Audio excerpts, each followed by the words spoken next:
हाय बच्चों, welcome to yet another lecture of the chapter solutions. हमने अभी तक नॉन वोलेटाइल सॉल्यूट को ख़त्म कर लिया है। अब हम ऐसे सॉल्यूशन देखेंगे जिसके अंदर जो सॉल्वेंट पोर्शन है वो भी वोलेटाइल है। सॉल्वेंट तो हमेशा ही वोलेटाइल होता है। उसके अंदर जो हमने सॉल्यूट डाला है वो भी वोलेटाइल है। तो now we are going to talk about solutions. We are going to talk about solutions with volatile solute. अभी तक हमने जितने भी सॉल्यूशंस पढ़े हैं, पानी के अंदर यूरिया डाल दो, पानी के अंदर एसिटिक एसिड डाल दो, पानी के अंदर ग्लूकोज डाल दो, पानी के अंदर सुक्रोज डाल दो, वो सारे सॉल्यूशंस नॉन वोलेटाइल सॉल्यूट के सॉल्यूशंस हैं। अब हम ऐसे सॉल्यूशंस पढ़ेंगे जिसके अंदर जो सॉल्यूट है वो भी वेपराइज होगा, उसके भी वेपर बनेंगे। Is it clear? तो यहाँ पर किस तरह के सॉल्यूट हो सकते हैं बेटा? फॉर एग्जाम्पल, अगर हम पानी के अंदर एल्कोहल डाल दें, ठीक है, तो दोनों लिक्विड्स हैं, दोनों वेपराइज हो सकते हैं।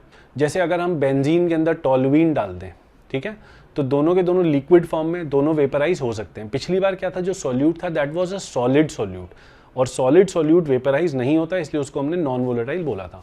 तो यहाँ पे हम दोनों की वेपराइजेशन की बात करेंगे, तो ध्यान देंगे। सबसे पहले हम देखते हैं, आपके पास एक कंटेनर है, उसके अंदर ये आपका है ए जो होता है वो आपका सॉल्वेंट होता है। एक दूसरा कंटेनर, ये प्योर ए है, दूसरा कंटेनर है, उसके अंदर आपके पास है बी, उसके अंदर आपके पास है बी। ये सॉल्यूट माना जाएगा। क्यों? क्योंकि इसकी क्वांटिटी कम दिखाई है। यहां पे वेपर इकट्ठे होंगे, यहां पे वो प्योर ए के वेपर्स होंगे, तो उसका वेपर प्रेशर डिनोट होगा पी नॉट ए से। यहां पे वेपर इकट्ठे होंगे, उसका वेपर प्रेशर डिनोट होगा पी नॉट बी से। अब यहां पे हम ऐसा एज्यूम कर रहे हैं, इन दोनों में से किसी का भी वेपर प्रेशर ज़्यादा या कम हो सकता था, लेकिन हम अपनी पूरी डिस्कशन में ये चीज़ मान करके चलेंगे कि जो पी नॉट ए है it is greater than P not be. इसको आप नोट कर लें। मतलब ये बोल रहे हैं कि अगर दो कंपोनेंट है, क्योंकि इस बार सॉल्यूट सॉल्वेंट की कोई खास बात करने का कोई फ़ायदा नहीं है, दोनों ही लिक्विड हैं, तो उस केस में हम बोलेंगे कि अगर P not A is more than P not be, तो हम बोलेंगे this is the more volatile component of the solution and this is the less volatile component of the solution. तो जिसका वेपर प्रेशर ज़्यादा हो जाता है उसको हम मोर वोलेटाइल बोलते हैं, और जिसका वेपर प्रेशर कम होता है उसको हम लेस वोलेटाइल बोलते हैं। तो ये वाली चीज़ आपको यहाँ से ध्यान रखनी है। फिर हमने क्या करा, हमने दोनों को मिक्स कर दिया, दोनों को मिक्स कर दिया। लेट से मैं ये ब्लैक कलर की डॉट से ए को दिखा रहा हूँ, ये ए के पार्टिकल्स हैं सरफेस पे। उसी तरह से जब मैंने ए प्लस बी, ये ए प्लस बी दोनों हैं यहाँ पे बी के भी इस तरह से मैंने पार्टिकल दिखा दिए। तो बेटा यहाँ जो वेपर्स बनेंगे, यहाँ जो वेपर्स बनेंगे उसके अंदर ए भी होगा और उसके अंदर बी भी होगा। यस और नो? दोनों अपना अपना वेपर प्रेशर लगा रहे होंगे यहाँ पे। तो यहाँ पे जो टोटल वेपर प्रेशर होगा, the total vapour pressure of the solution will be equal to P A. ये ए के जो वेपर बने वो प्रेशर एक्सर्ट हो रहा है, और जो बी के वेपर बने वो ये प्रेशर एक्सर्ट हो रहा है। तो दोनों के प्रेशर का जो सम होगा that will be equal to the total vapour pressure of the solution, या total vapour pressure over the solution. इस बार वेपर प्रेशर सॉल्यूट और सॉल्वेंट दोनों की वजह से लगेगा। यस और नो? नाउ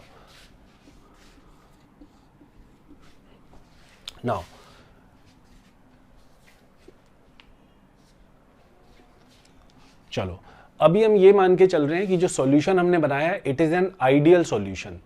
तो शुरुआत में हम डिस्कशन करेंगे आइडियल सॉल्यूशन की। आइडियल सॉल्यूशन का मतलब क्या होता है? आइडियल सॉल्यूशन का मतलब ये होता है बेटा कि अगर आपने 100 ml इसका ले लिया और 50 ml इसका ले लिया, तो ये 150 ml बनना चाहिए। अब आप बोलोगे सर ये कैसी अजीब बात कर रहे हो, ऐसा तो होगा ही नहीं। ऐसा नहीं होता। रियलिटी में ऐसा होता है कि कभी कभी आप इसका 100 ml लो, इसका 50 ml लो, और जब दोनों को मिक्स करो तो 150 होना चाहिए, और अगर 150 हुआ तो सॉल्यूशन आइडियल कहलाएगा। लेकिन अगर 150 से कम या ज़्यादा हो गया, अब कम का मतलब ये नहीं है कि 120 रह जाएगा, कम का मतलब है 149.5 हो गया, थोड़ा सा कॉन्ट्रैक्ट कर गया, या फिर 150.5 हो गया, थोड़ा सा एक्सपैंड कर गया। उसके रीजंस होते हैं, इंटरमॉलिक्यूलर फोर्सेज की बात होती है, वो हम आएंगे उसके ऊपर। बट अभी हम ये मान के चल रहे हैं कि ये जो दोनों सॉल्यूशंस, इन दोनों कंपोनेंट्स को हमने जो मिक्स करके सॉल्यूशन बनाया वो कैसा सॉल्यूशन है? Ideal solution. तो इसमें लिखो जरा, लिखो, right now we are assuming that the solution is ideal. Right now we are assuming that the solution is ideal. Is it clear? अब देखो, आइडियल सॉल्यूशन जो होता है वो हर सिचुएशन में या हर टेम्परेचर पे राउल्ट लॉ को फॉलो करता है। ये भी लिखो, लिखो ideal solution follows Raoult's law.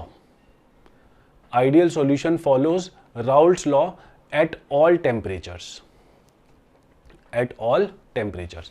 अब ध्यान से देखेंगे, पिछली बार जब सॉल्यूट नॉन वोलेटाइल था तो सॉल्यूशन के ऊपर केवल और केवल ए के वेपर थे, हमने राउल्ट लॉ लगाया था।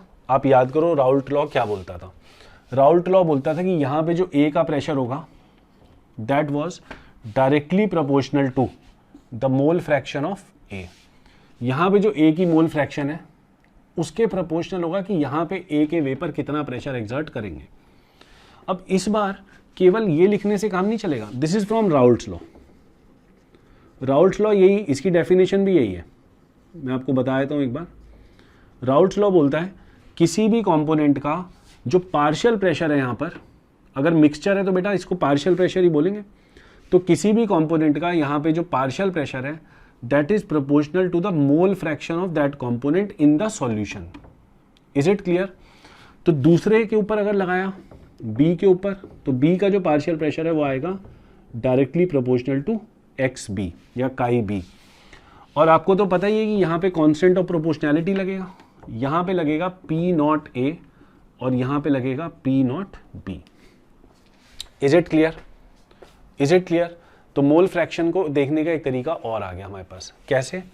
P A upon P not A is equal to mole fraction of A, P B upon P not B is equal to mole fraction of B. ये हमने शायद डाल्टन्स लॉ के अंदर भी पढ़ा हुआ है, चैप्टर क्लास 11th के अंदर जब अपने गैस लॉज पढ़ा था तो वहाँ आपने पढ़ा था कि एक कंपोनेंट का partial pressure divided by total pressure is equal to mole fraction of that component. Yes और नो?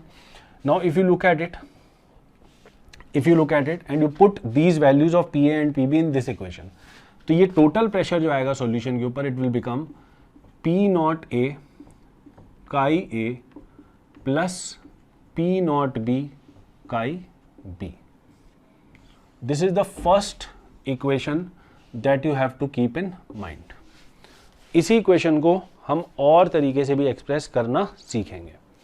एक तरीका मैंने आपको बताया, हम यहाँ पे केवल बाइनरी सॉल्यूशन की बात कर रहे हैं। कौन सा सॉल्यूशन? Binary solution. क्या होता है बाइनरी सॉल्यूशन? जिसके अंदर दो ही कंपोनेंट है ए और बी। जब ऐसा होता है तो इन दोनों की जो मोल फ्रैक्शन है उसका जो सम होता है वो हमेशा 1 के बराबर होता है। एक सॉल्यूशन में जितने भी कंपोनेंट हैं उनके मोल फ्रैक्शन का सबका सम कर दो तो 1 के बराबर आता है। तो अगर मैं इस पी को केवल काई ए की टर्म्स में एक्सप्रेस करना चाहूँ तो can I do it? Yes I can do it. कैसे? काई बी को 1 माइनस काई ए लिख करके वहां सब्सटीट्यूट कर दिया जाए तो ये हो जाएगा P is equal to P not A chi A plus P not B 1 minus chi A. Solve कर लिया जाए इसको तो ये हो जाएगा P not A chi A plus P not B minus P not B chi A. लिखने का अच्छा तरीका P not B plus P not A minus P not B और बाहर काई ए। यह आपका total pressure of the solution आ गया किसकी टर्म्स में? काई ए की टर्म्स में। अभी हम इनके ग्राफ बनाएंगे तब इन एक्सप्रेशंस की जरूरत पड़ने वाली है, तो इन एक्सप्रेशंस को आप ध्यान से ज़रा देख लें। चलो ये तो बात हो गई, काई ए की टर्म्स में हमने लिख दिया। एक और देखना है, एक और देखना है इस पी को काई बी की टर्म्स में। तो ये जो पी है यहाँ से मैं लिखूंगा P not A into chi A को लिख दिया जाएगा 1 minus chi B plus P not B into chi B. Solve करो तो आएगा P not A plus P not B minus P not A into chi B. यह आपका expression number 3 हो गया। तो देखो जरा क्या फर्क है। ये एक्सप्रेशन काई ए और काई बी की टर्म्स में, ये एक्सप्रेशन केवल काई ए की टर्म्स में, टोटल प्रेशर ये सब, ये expression total pressure in terms of काई बी। ये तीनों एक्सप्रेशन आपको याद होनी चाहिए। वो एक्सप्रेशन तो बहुत सिंपल है, सबको याद हो जाता है। इन दोनों को याद करना बड़ा टफ होता है, पेपर में कंफ्यूजन हो जाता है। मैं आपको तरीका बताता हूँ, ध्यान दो। आपको ये काई बी की टर्म में लिखना है ना इसको, तो देखो जरा ए बी ए बी। तो जब काई बी लास्ट में चाहिए तो उससे पहले ए, उससे पहले बी और उससे पहले ए, ऑल्टरनेट चलता है ये। यहाँ देखो जरा, यहाँ पे, यहाँ लास्ट में ए चाहिए बेटा, तो यहाँ पे बी, यहाँ पे ए, यहाँ पे बी। समझ में आया? जैसे इसको भूल जाओ, अगर मुझसे को बोले पी लिख के दिखाओ जरा, मैं पूछूंगा किसकी टर्म्स में, वो बोलेगा काई बी की टर्म्स में। तो ध्यान दो मैं कैसे लिखूंगा, बोलूँगा ठीक है भाई काई बी चाहिए, लिख देते हैं। यहाँ मुझे पता है इस तरह की ब्रैकेट आती है, और उसके बाद यहाँ मुझे पता है एक पी नॉट आता है ना, यहाँ भी दो पी नॉट आती है। स्ट्रक्चर आपको याद रखना पड़ेगा, लेकिन ए बी कैसे है वो मैं आपको तरीका बता रहा हूँ। यहाँ बी हो गया तो उससे पहले ए, उससे पहले बी, उससे पहले ए, हो जाएगा यार। अगर बोले काई ए की टर्म में लिख के दिखाओ तो आप बोलना कोई बात नहीं, काई ए की टर्म में भी लिख देंगे। ये स्ट्रक्चर आपको याद होना चाहिए। यहाँ पे काई ए लिख दो, यहाँ ए आए तो यहाँ बी, फिर ए, फिर बी। चेक कर लो, दोनों फॉर्मूले चेक कर लो, ये वाला भी और ये वाला भी, हो जाएगा। याद रखने की कोई ज़रूरत नहीं है, इसको याद रखने में बड़ा कन्फ्यूजन होता है, बहुत दिमाग खराब रहता है।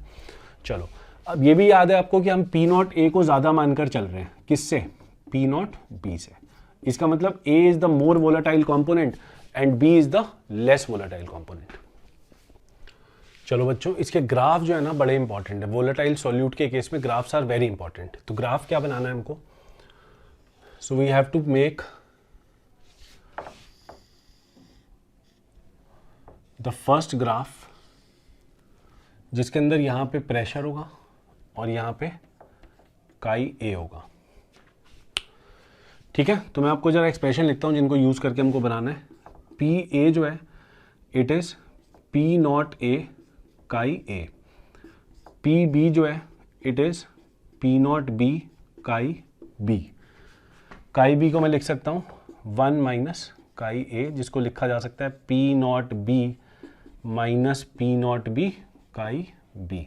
ध्यान दो बेटा, अगर मुझे P वर्सेस काई ए का ग्राफ बनाना है, P का मतलब P टोटल। चलो एक काम करते हैं, P वर्सेस काई ए का ग्राफ बनाना है। इसमें मैं PA भी बनाऊंगा, PB भी बनाऊंगा और फिर P टोटल भी बनाऊंगा। P टोटल जो है वो मुझे पता है काई ए की टर्म्स में कैसे लिखा जाता है बेटा, याद करो, मैंने आपको टेक्निक सिखाई है। ये A है तो यहाँ पे P नॉट B होगा, यहाँ पे P नॉट A होगा, यहाँ पे P नॉट A होगा। ध्यान दो जरा, तो जब मैं PA लिखूंगा तो काई ए, यहाँ पे काई ए 0 है और यहाँ पे काई ए 1 है ना, 1 से ज़्यादा हो नहीं सकता, तो इसलिए ग्राफ यहाँ पे खत्म हो जाता है। ग्राफ एक्चुअली और आगे तक जा सकता है अगर काई ए की वैल्यू 1 से ज़्यादा हो सकती। तो ये ग्राफ जो है y is equal to M x, yes और नो। जब काई ए 0 तो ये ग्राफ यहाँ 0 से चालू हुआ, और P जब काई ए 1 हुआ तो ये इस तरह से P नॉट ए पे जाकर खत्म हुआ। बोलो ऐसे ही बनेगा। अब उसी तरह से अगर मुझे PB का ग्राफ बनाना हो, PB का ग्राफ बनाना हो काई ए की टर्म्स में, तो ये काई ए है। ध्यान दो, जब काई ए 0 है, तो PB कितना है? PB is P not be, क्योंकि ये 0 हो गई टर्म ये वाली, तो P नॉट बी यहाँ पे। जैसे जैसे काई ए बढ़ रहा है, जब काई ए 1 हो गया तो ये कितना हो गया? देखो बेटा, P not B minus P not be, तो 0 आ गया। तो ये ग्राफ यहाँ से शुरू होकर ऐसे नीचे जाएगा। सो this is the graph of PA, this is the graph of PB, और जो इनका टोटल है ये वाली चीज़, उसका ग्राफ देख लेते हैं। ध्यान दो, P टोटल जो है, अच्छा ये सब स्ट्रेट लाइन है क्या आपको दिख रहा है? y is equal to M X, Y is equal to M X plus C, Y is equal to M X plus C, तो ये भी स्ट्रेट लाइन बनेगा P टोटल, है ना। अभी हम कौन सा सोल्यूशन मान रहे हैं? Ideal solution. आइडियल सॉल्यूशन क्या होता है? जो हर टेम्परेचर पे राउल्ट्स लॉ को फॉलो करता है, जिसके अंदर V1 प्लस V2 दो चीज़ें मिक्स की जा रही है, that will be equal to या the volume of the solution will be equal to V1 plus V2। जितना हमने मिक्स करा है उतनी वॉल्यूम सॉल्यूशन पे आएगी। यही बताया मैंने आपको भी आइडियल के बारे में। ध्यान दो, P टोटल जब x से 0 है, यहाँ पे ये 0, ये P नॉट है, ग्राफ यहाँ से चालू होगा।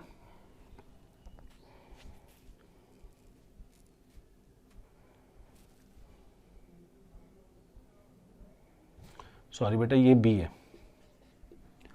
तो जब x से 0 है, तो ये ग्राफ PT जो होगा PB से चालू होगा, यहाँ से चालू होगा, ठीक है ना। कौन सा? P टोटल का। और जब x से 1 है तो ये PB प्लस P नॉट है माइनस P नॉट बी, तो P नॉट बी कट जाएगा जब x से 1 होगा, तो उस केस में ग्राफ यहाँ पे खत्म होगा, तो ग्राफ ऐसे आएगा। सो this is the graph of P total.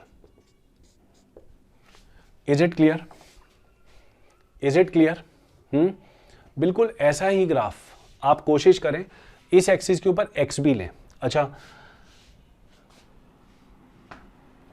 ये एक्स ए के साथ हमने बनाया, इस एक्सिस के ऊपर हम एक्स बी के साथ भी बना सकते हैं। देखो कैसे,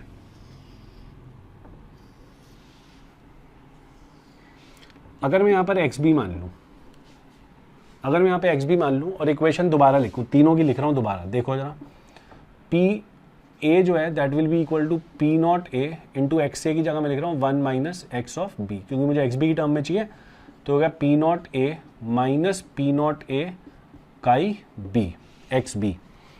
चलो पी बी जो होगा वो क्या होगा, राउल्ट्स लॉ से सीधा P not B into chi B, इसमें कुछ करने की जरूरत नहीं है। और पी टोटल जो होगा it will be equal to इन दोनों का सम, जिसको लिखने का तरीका हमने सीखा हुआ है, काई बी की टर्म में लिखना है, तो काई बी यहाँ पे, यहाँ क्या आएगा बोलो, यहाँ आएगा पी नॉट ए, यहाँ आएगा पी नॉट बी, तो बी ए बी यहाँ पे आएगा पी नॉट ए। ये स्ट्रक्चर आपको याद होना चाहिए। चलो सबसे पहले इसका ग्राफ देखते हैं। जब काई बी 0 है, काई बी 0 यहाँ पे और यहाँ पर काई बी की वैल्यू 1 है, तो जब काई बी 0 है ना, तो ये टर्म 0, तो P A P not a के बराबर। जब काई बी 0 है तो P A P not a के बराबर, तो पी नॉट ए जो है वो ज़्यादा है, मोर वोलेटाइल है। और ये ग्राफ इस बार y is equal to minus m x, मतलब नेगेटिव है स्लोप, है ना। चलो यहाँ काई बी 1 है, काई बी को जब 1 कर दिया तो ये पी नॉट है माइनस पी नॉट है 0 हो गया, तो ये ग्राफ ऐसे जाकर ऐसे।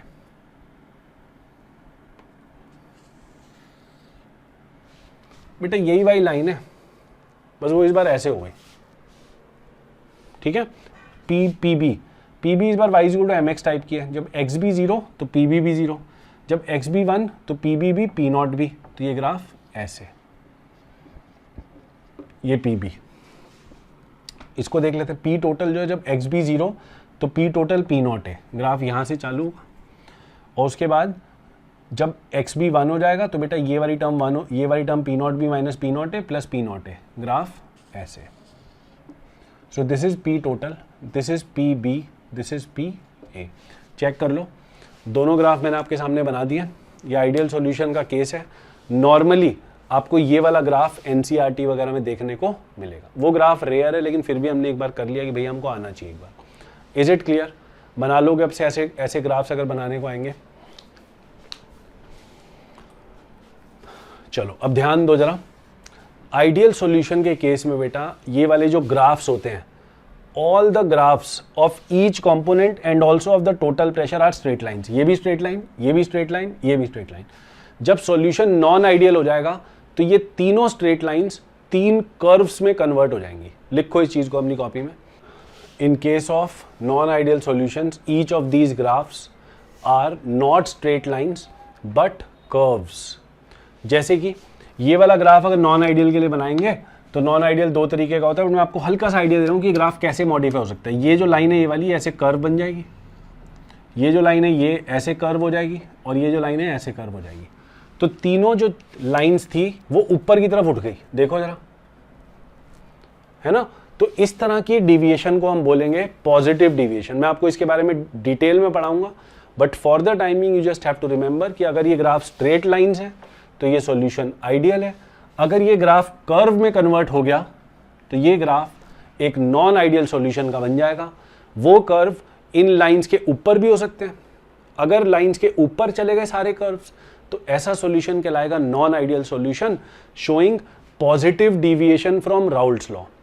और अगर कोई ग्राफ इनके नीचे चला गया, जैसे मान लो अगर ये ग्राफ होता और सारे के सारे ये कर्व बन जाते हैं, ये वाली लाइन है, ये कर्व बन जाती नीचे की साइड, ये और नीचे चले जाता, ये भी नीचे आ जाता।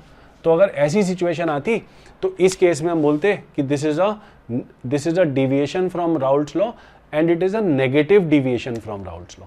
Is it clear? अब देखो एक और चीज, इस ग्राफ को जब हम समझते हैं तो एक छोटी चीज हमको और ध्यान रखनी चाहिए। जैसे मान लो काई ए की एक पर्टिकुलर वैल्यू ली तो उसके ऊपर पी ए जो होगा वो इतना होगा, पी बी जो होगा वो इतना होगा, और जो टोटल होगा वो दिस प्लस दिस। ये ए का प्रेशर है, ये बी का पार्शियल प्रेशर है और टोटल जो होगा this will be equal to this plus this, है ना, because this will be the pressure of A, this will be the pressure of B and this will be the total pressure, P total. तो दोनों components का जो pressure को जब add करेंगे तो पी टोटल आएगा। ये ग्राफ हर जगह पर राउल्ट्स लॉ को फॉलो करता हुआ मिलेगा आपको। चलो स्टूडेंट्स, तो हम पहले क्वेश्चन पे आते हैं, जिसके अंदर उसने बोला दो कंपोनेंट है ए और बी और दोनों का वेपर प्रेशर आपको प्योर का गिवन है। तो आपको क्वेश्चन को देखकर पहचानना है कि क्या ये नॉन वोलेटाइल सॉल्यूट का क्वेश्चन है। आप चेक करना, जितने भी नॉन वोलेटाइल सॉल्यूट के क्वेश्चंस होते हैं तो आपको एक ही पी नॉट गिवन होता है, लेकिन यहाँ पर जब दो पी नॉट गिवन है तो आपको समझ जाना है कि बी भी इस बार वेपराइज होगा और बी के भी इस बार जिसको बोलते हैं वेपर्स कन्वर्ट होंगे। तो यहाँ पर हमको ए और बी के मोल्स दे दिए कि 2 मोल इसके डाले, 3 मोल इसके डाले, इसका वेपर प्रेशर इतना है प्योर का, इसका वेपर प्रेशर इतना है, तो बताओ पी टोटल कितना है। तो आप वीडियो को पॉज करो, सॉल्व करने की कोशिश करो। मैं आपको इसका सेकंड पार्ट भी बता देता हूँ। उसने बोला अगर टोटल प्रेशर 420 है तो निकालो काई ए कितना है, मतलब इसका मोल फ्रैक्शन कितना है। सेकंड क्वेश्चन है अलग से, और एक और क्वेश्चन है, मतलब सेकंड क्वेश्चन इसी का सेकंड पार्ट, और सेकंड क्वेश्चन दिया आपको कि ए और बी डाला, P not A P not be given है, टोटल पी गिवन है, काई ए निकालो। तो आप वीडियो को पॉज करो और 10 मिनट लगाकर 10 से 15 मिनट इन तीनों क्वेश्चंस को करने की कोशिश करो, फिर हम इन क्वेश्चंस को बोर्ड पे सॉल्व करेंगे। चलो बच्चों, तो देखते हैं यहाँ टोटल प्रेशर निकालना है। तो पहले काई ए और काई बी निकाल लो। काई ए होगा moles of A upon total moles और काई बी होगा moles of B upon total moles. Chi A को इससे मल्टीप्लाई कर दो तो ए का पार्शियल प्रेशर आ जाएगा, काई बी को इससे मल्टीप्लाई कर दो बी का पार्शियल प्रेशर आ जाएगा, सबको ऐड कर दो तो P जो आएगा वो आएगा P not A chi A plus P not B chi B. P not ये राउल्ट्स लॉ है ना, ये भी राउल्ट्स है, ये भी राउल्ट्स है, फिर दोनों को ऐड कर दिए, डाल्टन लॉ है।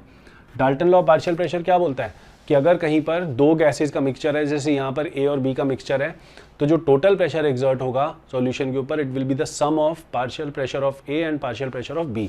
तो ये जो चीज़ मैंने निकाली ये डाल्टन लॉ से निकाली है, ठीक है। चलो, तो पी नॉट ए कितना है 200 multiplied by 2/5, so it is 200 into 2/5 plus 500 into 3/5। Answer आएगा ये हो गया 40, 42 ज़ा 80, ये हो गया 100, 100 3 ज़ा 300, so it is 380 mmHg। This is the answer to the first part of the question. Second part पे आते हैं। टोटल प्रेशर आपको दे दिया तो हम बोलेंगे 420 is equal to total pressure P not A P not B को इस्तेमाल करेंगे। टोटल प्रेशर से काई ए निकालना है, तो काई ए निकालना है, वही वाली टेक्निक अपनी। यहाँ होगा बेटा पी नॉट बी, यहाँ होगा माइनस, यहाँ होगा पी नॉट ए। स्ट्रक्चर बार बार बोल रहा हूँ, याद रखोगे तभी कर पाओगे। और यहाँ पर ऐड कर दिया, ये गलत है, ये ए है तो ये बी है। पुट करो, पी नॉट बी कितना है 500, सो it is 500 plus P not A minus P not be 200 minus 500, so it is minus 300। Chi A is equal to 420, 420 इधर आ गया तो ये आ गया minus 80 is equal to minus 300 chi ए। तो काई ए की जो वैल्यू है, काई ए की जो वैल्यू आ रही है, काई ए इज 80/300, 1 0 कट गया, 2 से कट गया तो ये आ गया 4/15। अगर काई बी भी पूछेगा सीधा 1 में से माइनस करना, 1 minus 4/15, so it is 11/15। Second question पे आते हैं। सेकेंड क्वेश्चन में फिर से आपको पी टोटल दे दिया, काई ए पूछ लिया, सेम कॉन्सेप्ट है, तो आपने बोलना है पी इज इक्वल टू, फॉर्मूले की प्रैक्टिस करा रहा हूँ बार बार, काई ए यहाँ पे आ गया P not minus P not, यहाँ पे आ गया पी नॉट और यहाँ आ गया प्लस, ये ए आ गया तो यहाँ बी आ गया, यहाँ ए आ गया, यहाँ बी आ गया। क्लियर? पुट करेंगे, ये दे रखा है 470 इज इक्वल टू ये दे रखा है 500 plus P A minus P B which is minus 200 into chi A. Chi ए की वैल्यू नहीं पता, इधर ले आओ तो ये आ गया minus 30 is equal to minus 200, है ना, काई ए। तो काई ए की वैल्यू हमारी आती है 30/200 विच इज़ 15/100 विच इज़ 0.15। तो काई अगर 0.15 आ गया तो काई बी भी अगर पूछेगा तो 0.85। क्लियर?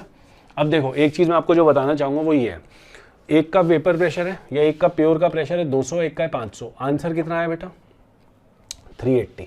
आंसर 200-500 के बीच में। इस बार 300-500, आंसर 470। Is it clear?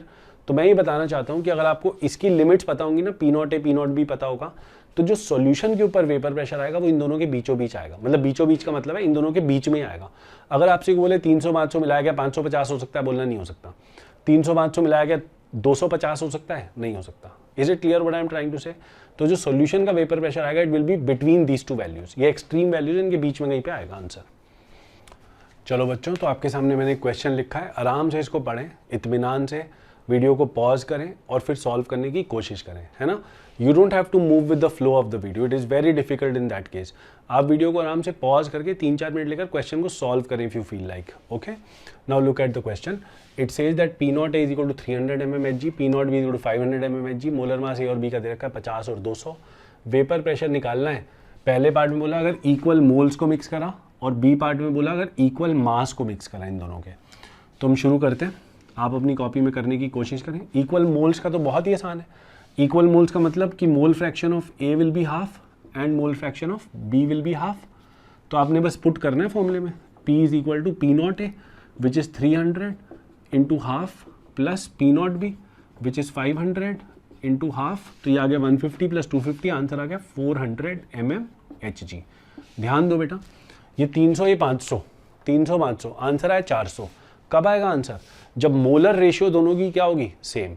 मतलब इन दोनों के सम का बाय 2 अगर चाहते हो आंसर, तो दोनों की मोलर रेशियो को सेम रखना है, मतलब मोल फ्रैक्शन दोनों की सेम होनी चाहिए, तभी 300 और 500 की एवरेज 400 मिलेगा आपको।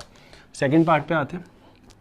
अगर आपने इक्वल मास लिया, अब इक्वल मास तो कितना भी हो सकता है, 1 ग्राम से भी कर सकते हैं, 100 ग्राम भी ले सकते हैं, 2 ग्राम भी ले सकते हैं, कुछ भी ले सकते हैं, तो हम x ग्राम मानते हैं। देखो जरा, तो अगर इसके भी x ग्राम ले लिए और इसके भी x ग्राम ले लिए, तो इसके मोल्स कितने लिए? मोलर मास आपको गिवन है, ए का है 50, बी का है 200, तो हम बोलेंगे moles of A is equal to x upon 50, moles of B is equal to x upon 200। ये दोनों के मोल्स आ गए आपके पास, isn't it? Now can you find out the mole fraction of A? बिल्कुल निकाल सकते हैं। कैसे? मोल फ्रैक्शन ऑफ ए होगी बेटा x upon 50 divided by x upon 50 plus x upon 200। Solve करो तो ये आएगा x अपॉन 50 हो जाएगा ऊपर, तो नीचे एलसीएम आएगा 200, ये हो जाएगा 4x प्लस x, नीचे LCM 200, so it is 4x plus x। Answer आएगा, चलो तो आंसर आएगा x अपॉन 50 डिवाइडेड बाय, नीचे आएगा बेटा 5x अपॉन 200, तो नीचे आ गया x अपॉन 40, तो आंसर आ गया 4/5। तो a की मोल फ्रैक्शन आ गई 4/5। तो 1 में से माइनस करके b की मोल फ्रैक्शन भी पता लग गई, कितनी? 1/5। Now once you know the mole fraction, now you just have to multiply p not a with this plus p not b with this and get the answer. तो total pressure आएगा 300 into 4/5 plus 500 into 1/5। Answer आएगा, इससे आएगा 100, इससे आएगा 240, so it is 340 mmHg। This will be the answer to the question. Is it clear? तो equal mole दे रखे होंगे तो बहुत सिंपल, इक्वल मास दे रखा होगा तो पहले मोल फ्रैक्शन निकालनी पड़ेगी और फिर मोल फ्रैक्शन को यूज करते हुए आंसर निकल जाएगा। इजी क्वेश्चन है, कोई मुश्किल बात नहीं है। चलो, तो आपको एक क्वेश्चन दिया हुआ है,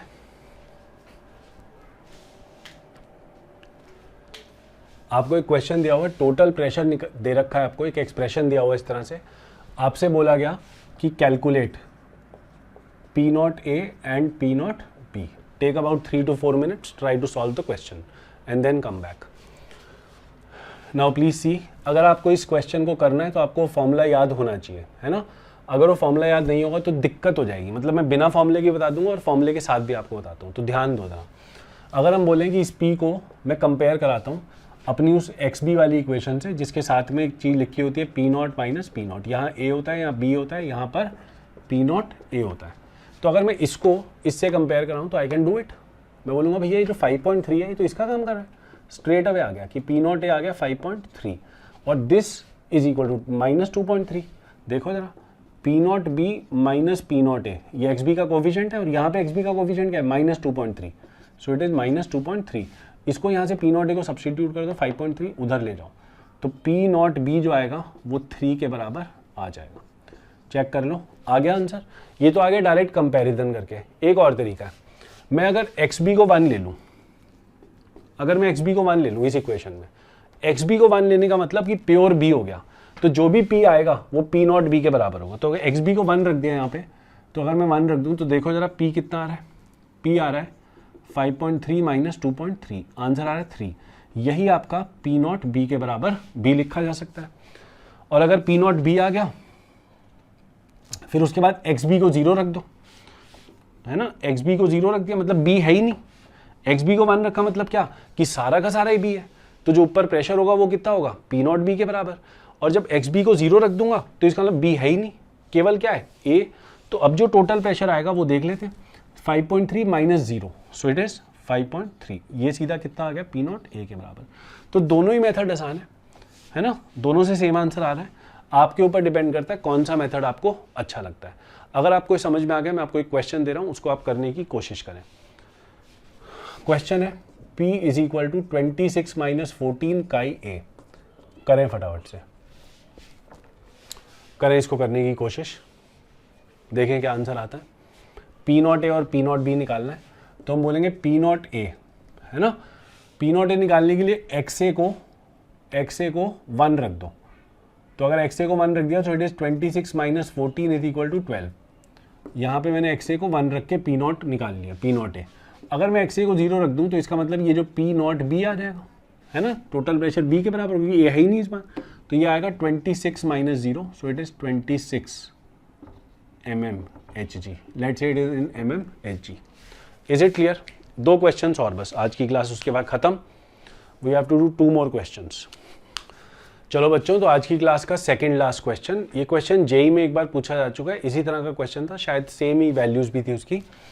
तो उन्होंने बोला था कि A का 1 मोल लिया, B के 3 मोल लिए, टोटल प्रेशर 550 था। फिर आपने B का 1 मोल और ऐड कर दिया सॉल्यूशन में, तो टोटल वेपर प्रेशर 560 हो गया। तो पहले 550 था इस कॉम्पोजिशन के साथ 1 और 3, और फिर जब 1 मोल B का एक्स्ट्रा ऐड कर दिया इसके अंदर, तो पार्शियल, तो जो टोटल प्रेशर था ऊपर सॉल्यूशन के वो 560 हो गया। आपको निकालना है P नॉट A और P नॉट B। करें कोशिश, टेक 5 मिनट्स। चलो, तो हम बोलेंगे let us assume that P not A is equal to X and P not B is equal to Y। ऐसा हम अज्यूम कर लेते हैं। अगर हम ऐसा करते हैं तो यहाँ से जो X है, यहाँ से जो X है, मतलब टोटल जो प्रेशर आएगा वो आएगा P not A which is X into P not A into काई A। काई A कितना बेटा, 1/4। 1 is the number of moles of A and 4 is the total number of moles, so it is 1/4 plus Y into 3/4। ये एक equation आ गई, इसकी value आपको given है, सो this is 550। तो ये आ गया 550, और ये 4 यहाँ भी है, यहाँ भी कॉमन लेकर इधर ले आओ, तो 550 into 4 is equal to x plus 3y। So it is x plus 3y is equal to 2200। ये आपकी पहली इक्वेशन बन गई, इसको आप ऐसे ही छोड़ दें। फिर आपने 1 मोल और ऐड कर दिया B का, तो अब देखें क्या क्या हो गया। A तो आपका अभी भी 1 ही है, लेकिन जो B है उसके 4 मोल्स हो गए आपके पास। बिल्कुल ऐसी ही इक्वेशन वहाँ से भी आ जाएगी। कैसे? हम बोलेंगे A की मोल फ्रैक्शन कितनी हो गई, 1/5, B की मोल फ्रैक्शन कितनी हो गई बेटा, 4/5। तो P जो आएगा इस बार, that will be equal to P not A which is equal to unknown X into 1/5 plus Y into 4/5। ये टोटल प्रेशर कितना आ रहा है इस बार, 560। इसको 5 से मल्टीप्लाई कर दिया तो ये आ गया x plus 4y equal to 5 इस साइड ले आए तो ये आ गया 2800। ध्यान दो, x plus 4y is equal to 2800। क्या हम इन दोनों इक्वेशंस को सॉल्व कर पा रहे हैं? बिल्कुल हो जाएंगी। सब्ट्रैक्ट कर दो, ये माइनस, यहाँ माइनस, यहाँ माइनस, x और x तो कट गया। 3y माइनस 4y, ये आ गया बेटा minus y is equal to minus 600। तो y की वैल्यू आ गई 600, y की वैल्यू आ गई 600। यहाँ रख दो, तो 600 इंटू 4 2400। 2400 को इस साइड ले आओ, तो यहाँ पे 2800 था, उसमें 2400 माइनस हो गया, तो x की वैल्यू आ गई 400। This is the answer. बहुत ही आसान क्वेश्चन, ये क्वेश्चन जेई में पूछा गया है ना, और अच्छे खासे मार्क्स का आया था। तो 2 साइमल्टेनियस इक्वेशन के बेसिस बेस्ड क्वेश्चन को हम सॉल्व कर सकते हैं। चलो बच्चों, तो देखते हैं इस क्वेश्चन को हम कैसे करेंगे। आपको दिया है एक एनएक्वस सॉल्यूशन, मतलब पानी के साथ A सॉल्यूट का सॉल्यूशन है, इसका मोलर मास 128 है, 64% बाय वेट सॉल्यूशन के अंदर A पड़ा हुआ है। ठीक है, क्वेश्चन में दिया है कि सॉल्यूशन का वेपर प्रेशर 145 है, प्योर वाटर का वेपर प्रेशर 155 था। तो आपको पूछा है कि बताओ वेपर प्रेशर ऑफ ए क्या है। तो अब देखो बेटा, इस क्वेश्चन में कंफ्यूजन हो सकता है कि RLVP का क्वेश्चन तो नहीं है, लेकिन क्योंकि उसने लास्ट में वेपर प्रेशर ऑफ ए पूछ लिया, तो इसका मतलब ये जो सॉल्यूट है उसका वेपर प्रेशर पूछ लिया।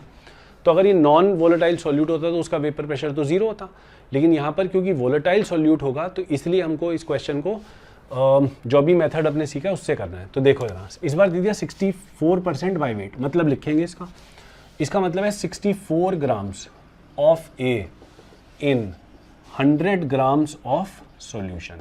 इसका मतलब 64 ग्राम ए है और 36 ग्राम्स वाटर है। ये समझ में आ गया, 64 ग्राम तो ए है और 36 ग्राम्स वाटर है। ये वाली बात क्लियर है। तो ए के मोल्स निकाल लो, तो हम बोलेंगे number of moles of A is given mass upon molar mass 128 question में गिवन है, सो it is 0.5। Moles of water निकाल लो। मोल्स ऑफ वाटर जो आएंगे